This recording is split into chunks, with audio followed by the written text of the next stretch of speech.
The sun isn't shining, but it is day 54 of Marcus and me, and today we're talking about, you won't guess this, bees. Today's 54th meditation, book 6 of Marcus Aurelius, begins, what injures the hive injures the bee. What injures the hive injures the bee. It's pretty straightforward, I think. Day 54 with Marcus. And boy, they knew the symbolism of the beehive back in that day, in the cities especially. Marcus Aurelius.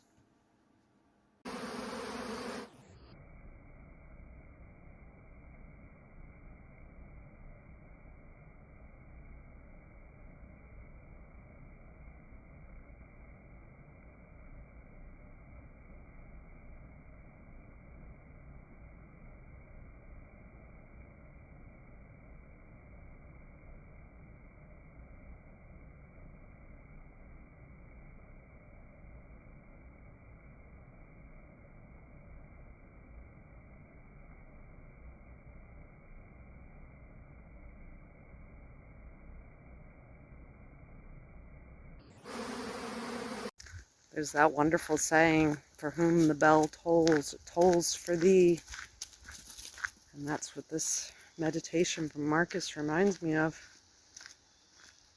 And it should remind everybody, although there's a searing of conscience lately, and a lot of our society has trained us to be egocentric, meaning we only care about ourselves. So we don't really feel like the bell is tolling for us. It's just tolling for those other people over there till it does come for us. But as a wise friend who keeps bees, a neighbor who sent me that beautiful video, thank her for that, says when something happens to the bees, they either die or ditch out of the hive. So, yeah, what Marcus is saying is true. And there's a lot of deep teachings about the beehive. And cities especially are a symbolism, big cities especially, for the beehive. I mean, what does it sound like when you're out in the city? It sounds like a bunch of garbled noise, like a beehive. And certainly, as we see crime in the beehive rising, and all of that affects everybody. Either people leave, or they die, or they're ill. That's what happened in a hive. Hive mentality. There's a wise man I used to listen to named Alan Watt who explained the beehive. And he stressed the importance of being an individual in these times as well. Because he said after 9/11 happened, you would be lucky to retain your sanity. So you have to be very careful how much you want to be in that beehive and listen to the Tower of Babel, especially in these days, because news can be relayed instantly and it can not even be true. It could be on the other side of the planet. We've created almost we have created a global beehive. I don't know. I go back to that book, News of the World, where Captain Call, or Captain, no, it wasn't Call, that was Lonesome Dove, where the captain in News of the World went around and read the news. They didn't know what was going on in Europe, in the middle of the country. How would they know? They were just living their lives, tending their gardens, raising their children. Which brings me to my own life. I think about like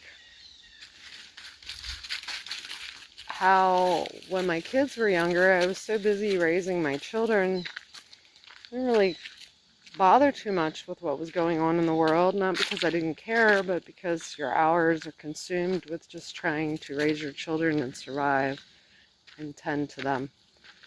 So perhaps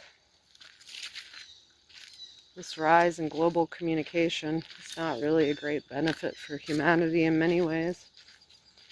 We can learn of assassinations and murders and,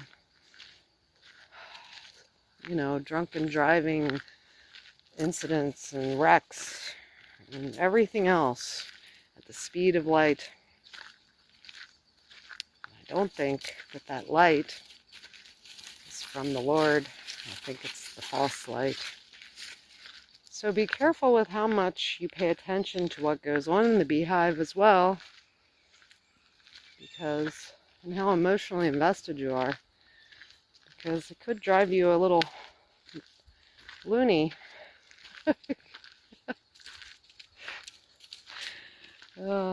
Anyway, they've done studies on environmental factors contributing to mental illness, and that is a big contributor, living in a more populated area or having access to instant negative events.